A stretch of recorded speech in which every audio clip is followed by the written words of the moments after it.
சென்னை தியாகராய நகரில் தாவேக தலைவர் Vijay road show மேற்கொண்டு வருகிறார். அந்த காட்சிகளை பார்த்துக் கொண்டிருக்கிறோம். சென்னையில் வேட்புமனு தாக்கலின் போது பெரம்பூர், வில்லிவாக்கம் போன்ற பகுதிகளில் அவர் பரப்புரை செய்ய திட்டமிடப்பட்ட நிலையில் அடுத்ததாக தற்போது தீநகர், எக்மோர் போன்ற பகுதிகளில் பரப்புரை மேற்கொண்டு வருகிறார். இரண்டாம் கட்ட பரப்புரையாக தாவேகா இதை மேற்கொண்டு வருகிறது. தீநகருடைய வேட்பாளர், தாவேகா வேட்பாளர், தாவேகாவுடைய பொதுச் செயலாளர் புசி ஆனந்துக்கு வாக்கு சேகரிக்கக்கூடிய விதமாக தற்போது அவர் தீநகர் பகுதியில் ரோட் ஷோ மேற்கொண்டு வரக்கூடிய காட்சிகளை பார்த்துக் கொண்டிருக்கிறோம். அடுத்ததாக சென்னை எழும்பூர் பகுதியில் போட்டியிடக்கூடிய தாவேகா வேட்பாளர் ராஜ்மோகனுக்கு ஆதரவாக அவர் வாக்கு சேகரிக்கிறார். சென்னையில் அவர் தாவேகா சார்பாக மேற்கொள்ளக்கூடிய இரண்டாம் கட்ட பரப்புரை இது என்பது குறிப்பிடத்தக்கது. நேற்று திருப்பூர் பகுதியில் அவர் பரப்புரை மேற்கொண்ட நிலையில், திருப்பூர் அவினாசி பகுதியில் பரப்புரை மேற்கொண்ட நிலையில் தற்போது அவர் தீநகரில் ரோட் ஷோ மேற்கொண்டு வருவதும் குறிப்பிடத்தக்கது. தேர்தலுக்கு இன்னும் ஒரு வாரமே இருக்கக்கூடிய நிலையில் தாவேகா தன்னுடைய பிரச்சாரத்தை வேகப்படுத்தி வருகிறது. இதுவரைக்கும் சுமார் 8 மாவட்டங்களில் அவர் பரப்புரை என்பது மேற்கொண்டு வருகிறார்.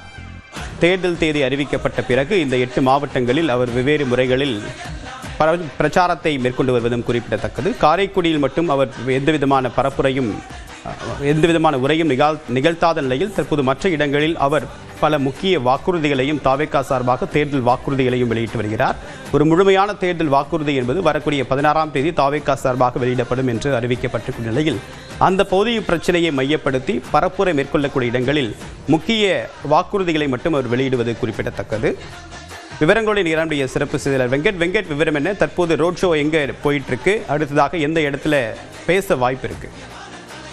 வணக்கம். தமிழக வெற்றி கழக தலைவர் இன்றைய தினம் சென்னையில் இருக்கக்கூடிய 3 முக்கிய தொகுதிகளில் தாவேகா வேட்பாளர்களை ஆதரித்து பிரச்சாரம் மேற்கொள்கிறது. முதலில் தீநகரில் இருக்கக்கூடிய முத்திரங்கல் சாலையில் தற்பொழுது தீநகருடைய தாவேகா வேட்பாளர் பொதுச் செயலாளருமான என் ஆனந்த் அவர்களை ஆதரித்து பிரச்சாரம் மேற்கொள்வதற்காக தீநகரில் இருக்கக்கூடிய தற்பொழுது அந்த முத்திரங்கல் சாலைக்கு விஜய் வருகை புரிந்திருக்கிறார். அதனைத் தொடர்ந்து வள்ளுவர் கோட்டம், அதனைத் தொடர்ந்து எழும்பூர் தொகுதியில் இருக்கக்கூடிய பகுதிகளிலுமே விஜய் பிரச்சாரம் மேற்கொள்ள இருக்கிறார். அதாவது விஜய் வருகைக்காக பொதுமக்கள் நீண்ட நேரமாக காத்திருந்தனர். இந்த நிலையில்தான் தற்பொழுதுதான் விஜய் தீநகர் முத்திரங்கல் சாலை புரிந்திருக்கிறார். இன்னும் சற்று நேரத்தில் விஜய் அந்த பகுதியில் உரையாற்ற இருக்கிறார். திட்டமிட்டபடி அந்த ரோட் ஷோ அந்த உரிய நேரத்தில் ஒவ்வொரு பாயிண்ட்டும் கடக்குதா? என்ன ஏதாவது நடைமுறை சிக்கல் இருக்கா? தாவேகா தரப்புல எப்படி ஒத்துழைப்பு தராங்க? காவல்துறை பாதுகாப்பு எப்படி இருக்கு? விஜய் வருகையை ஒட்டி முன்கூட்டியாகவே காவல்துறை தடுப்புகள் அமைத்து அந்த தடுப்புக்குள்ளாகவே பொதுமக்கள் இருக்க வேண்டும் என அறிவுறுத்தல்கள் வழங்கப்பட்டிருக்கிறது. காவல்துறையினர் ஒரு பக்கம் தடுப்புகள் அமைத்து பாதுகாப்பு பணியில் ஈடுபட்டிருந்தாலும் தமிழக வெற்றி கழகத்தின் சார்பாகவும் தனியார் பாதுகாவலர்களும் அந்த இடத்தில் பாதுகாப்பு பணியில் ஈடுபட்டுக் கொண்டிருக்கிறார்கள். யாருக்கும் எந்த விதமான அசம்பாவிதமும் ஏற்பட்டு விடக்கூடாது என்பதற்காக காவலர்களும் தமிழக சார்பாக தனியார் பாதுகாவலர்களும் இந்த இடத்துல பாதுகாப்பு பணியில் ஈடுபட்டுக் கொண்டிருக்கிறார்கள். வெயிலையும் பொருட்படுத்தாமல் மதியத்திலிருந்து தீநகர் பகுதியில அந்த முத்துரங்கன் சாலையில விஜய் வருகைக்காக பொதுமக்கள் நீண்ட நேரமாக காத்திருந்த நிலையில் தற்பொழுது அந்த சாலைக்கு விஜய் வருகை புரிந்திருக்கிறார். தீநகர் தாவேகா வேட்பாளர் என் ஆனந்த் அவர்களை ஆதரித்து விஜய் இன்னும் சற்று நேரத்தில் பரப்புரை மேற்கொள்ள இருக்கிறார். அதனைத் தொடர்ந்து 1000 விளக்கு, எழும்பூர் ஆகிய தொகுதிகளின் வேட்பாளர்களை ஆதரித்து விஜய் பிரச்சாரம் மேற்கொள்ள இருக்கிறார். எவ்வளவு நேரம் புசி ஆனந்த் அவர்கள் விஜயோட அந்த வாகனத்தில் இருந்தாரு, இப்ப ஏன் திடீர்னு கீழே இறங்கிட்டாரு? விஜய் மட்டும் அந்த வாகனத்தில் இருக்காரு, என்ன காரணம்?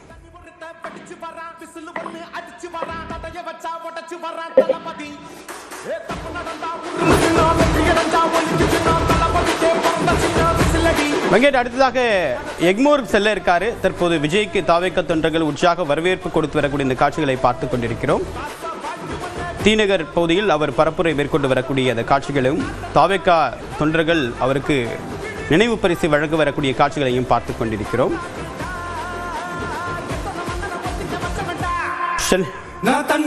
சென்னை தற்போது சென்னையில் அவருக்கு நினைவு பரிசும் வழங்கப்பட்டு வருது. என்ன நிலவரம்? என்னென்ன நினைவு பரிசு எல்லாம் கொடுக்கப்பட்டு வருது வெங்கட்? அதாவது மதிய நேரத்துல வெயிலுமே பொருட்படுத்தாத நீங்களும் காத்திருந்த பொதுமக்களை நேரில் சந்திப்பதற்காக அந்த தீநகர் முத்திரங்கல் பிரச்சார வாகனத்திலிருந்து கீழே இறங்கி பொதுமக்களை விஜய் சந்தித்து வருகிறார். நீண்ட நேரமாக காத்திருந்த தொண்டர்கள், ரசிகர்கள், மக்கள் விஜய்க்கு நினைவு பரிசுகளை தற்பொழுது வழங்கி வருகிறார்கள்.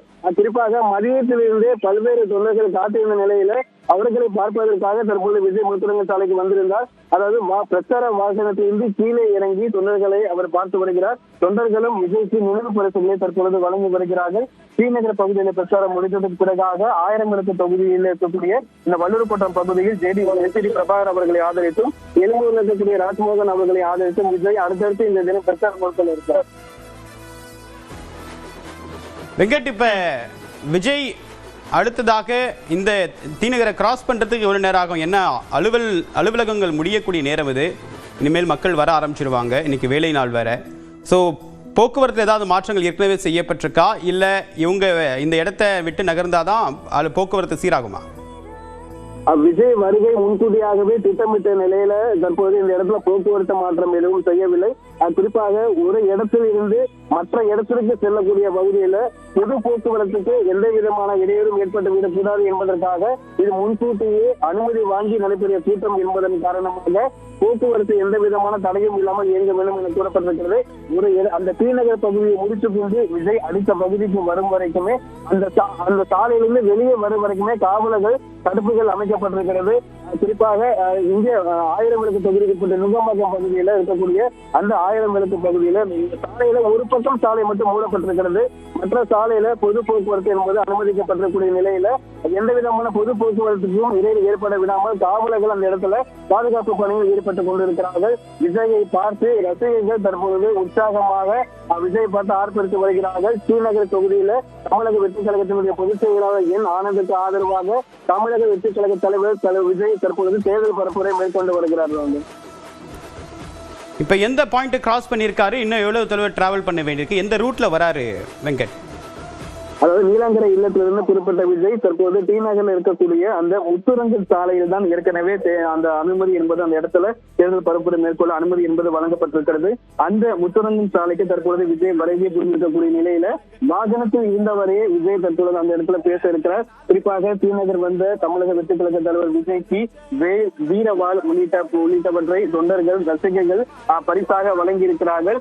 ரோட் ஷோ செல்லும் பொழுது பொதுவாக விஜய்க்கு ஏராளமான பரிசுகள் மற்ற மாவட்டங்கள் செல்லும் போது வழங்குவது உண்டு. அதே போல இன்றைய தினமும் ஸ்ரீநகரில் இருக்கக்கூடிய முத்துரங்கல் சாலைக்கு வருகை புரிந்த விஜய்க்கு அங்கு சூழ்ந்திருந்த தொண்டர்கள் நிர்வாகிகள் வீரவாள் உள்ளிட்டவற்றை பரிசாக வழங்கியிருக்கிறார்கள்.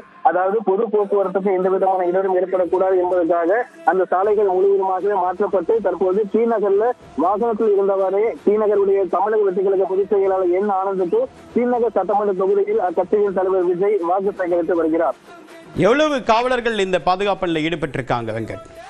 முன்கூட்டியாகவே பல்வேறு பாதுகாப்பு அந்த நடைமுறைகள்லாம் கொடுக்கப்பட்டு இந்த ரோட் ஷோ நடைபெறுவதன் காரணமாக 3 இடங்கள் இன்றைய தினத்தை பொறுத்த வரைக்கும் டி நகர், வள்ளுவர் கோட்டம், எழும்பூர் உள்ளிட்ட அந்த 3 இடங்களிலுமே விஜயுடைய தேர்தல் பரப்புரை நடைபெறக்கூடிய நிலையில 3 இடங்களிலுமே கிட்டத்தட்ட 300க்கும் மேற்பட்ட காவலர்களும் தமிழக வெற்றி கழகத்துடைய தனியார் பாதுகாவலர்களும் தடுப்புகள் அமைத்து பாதுகாப்பு பணியில் ஈடுபட்டுக் கொண்டிருக்கிறார்கள். இந்த 3 இடங்களிலுமே கிட்டத்தட்ட 300க்கும் மேற்பட்ட காவலர்கள், ஆண் காவலர்கள், பெண் காவலர்கள், தமிழக வெற்றி கழகத்தின் சார்பாக தனியார் பாதுகாவலர்கள் என அனைவருமே ஒட்டுமொத்தமாக பாதுகாப்பு பணியில் ஈடுபட்டுக் கொண்டிருக்கிறார்கள். பொதுமக்களுக்கோ அதாவது பொது போக்குவரத்தை பயணிக்கூடிய நபர்களுக்கோ எந்த விதமான அசம்பாவிதமும் நடைபெறக்கூடாது என்பதற்காக பல்வேறு காவல்துறையினர் பல்வேறு முன்னெச்சரிக்கை நடவடிக்கைகளை மேற்கொண்டிருக்கிறார்கள்.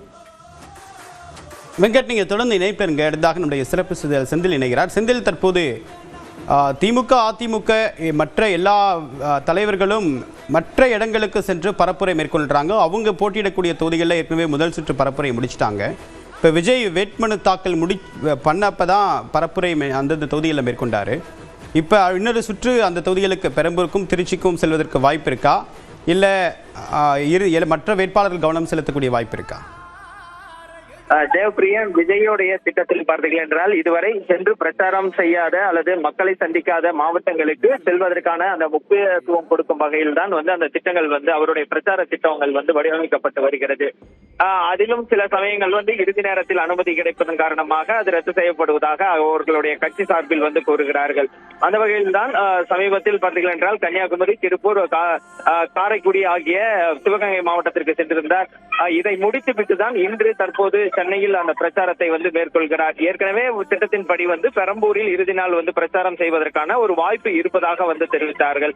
ஆனால் இன்னும் சில மாவட்டங்களுக்கு செல்ல இருப்பதன் காரணமாகவும் தேர்தல் அறிக்கை வந்து நாளை வெளியிட வேண்டிய சூழல் இருக்கிறது. நாளை வெளியிடுகிறார்கள்.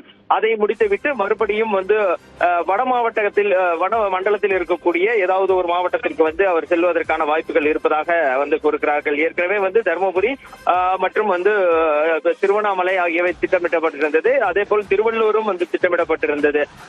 திருவள்ளூர் வந்து ஒரு சில காரணங்களால் 19ஆம் தேதிக்கு மாற்றப்படுவதாகவும் தெரிவித்திருந்தார்கள். இது போன்று அவர் வந்து செல்லாத மாவட்டங்களுக்கு வந்து செல்வதற்கான அந்த பிரச்சார திட்டங்கள் என்பது வடிவமைக்கப்பட்டு வருகிறது, திட்டமிடப்பட்டு வருகிறது. தேவப்பிரியன். செந்தில் ராஜா, இப்ப கன்னியாகுமரி, தூத்துக்குடி, அடுத்ததாக கடலூர், இப்ப சென்னை, ஸோ மண்டல வாரியா ஒரு இடத்துக்காவது போயிடணும் அப்படின்றதுடைய டார்கெட்டை தாவேக்கா ஃபிக்ஸ் பண்ணியிருக்கா? இல்லை சென்னையில் மட்டும் ஒவ்வொரு தொகுதிக்கும் ஒரு முறையாக அட்ரஸ் பண்ணணும்? சென்னையில் 16 தொகுதி இருக்குது, திருவள்ளூரில் ஒரு 10 தொகுதி இருக்குது, செங்கல்பட்டு இந்த மாதிரி பகுதிகளில் செங்கல்பட்டில் 4 தொகுதி இருக்குது. இந்த மாதிரி கவர் பண்ணாலே நிறைய நாட்கள் தேவைப்படுமே. எப்படி பிளான் பண்ணியிருக்காங்க சென்னை புறநகர் பகுதிகளில்? விஜயோடைய அந்த பிரச்சார திட்டம் என்பது மண்டலம் வாரியாக வந்து திட்டமிடப்பட்டது. அதாவது தென்மண்டலம், மேற்கு மண்டலம், வடமண்டலம், மத்திய மண்டலம் மற்றும் சென்னை உள்ளிட்ட வடக்கு மண்டலம் என்று வந்து திட்டமிடப்பட்டு அதில் வந்து ஒவ்வொரு மாவட்டங்களாக செல்வது என்று வடிவமைக்கப்பட்டிருந்தது. அதுவும் திட்டமிடப்பட்டிருந்தது. அந்த வகையில் தான் ஒவ்வொரு நாளும் ஒவ்வொரு ஏரியாவுக்கு அந்த மண்டலத்துக்கு செல்லும் வகையில் தற்போது சென்று கொண்டிருக்கிறார். குறிப்பாக பார்த்தீர்கள் என்றால் தூத்துக்குடி, ராமேஸ்வரம், தூத்துக்குடி, திருநெல்வேலி சென்றவர். அதற்கு பிறகு வந்து காரைக்குடி சென்றார். அதற்கு பிறகு வந்து கன்னியாகுமரி சென்றார். அதை தொடர்ந்து மேற்கு மண்டலமான திருப்பூருக்கு சென்றார். குறிப்பாக திருப்பூரிலும் வந்து அதிக அளவில் அந்த கூட்டம் இருந்ததன் காரணமாக அந்த ரோட் ஷோ வந்து ரத்து செய்யப்பட்டு அவர் சென்னை வந்து திரும்பியிருந்தார். இந்த நிலையில் செந்தில் ராஜா, தொடர்ந்து பேசலாம். இந்த நேரலையை ஒரு சிறிய இடைவேளைக்கு பிறகு தொடரலாம்.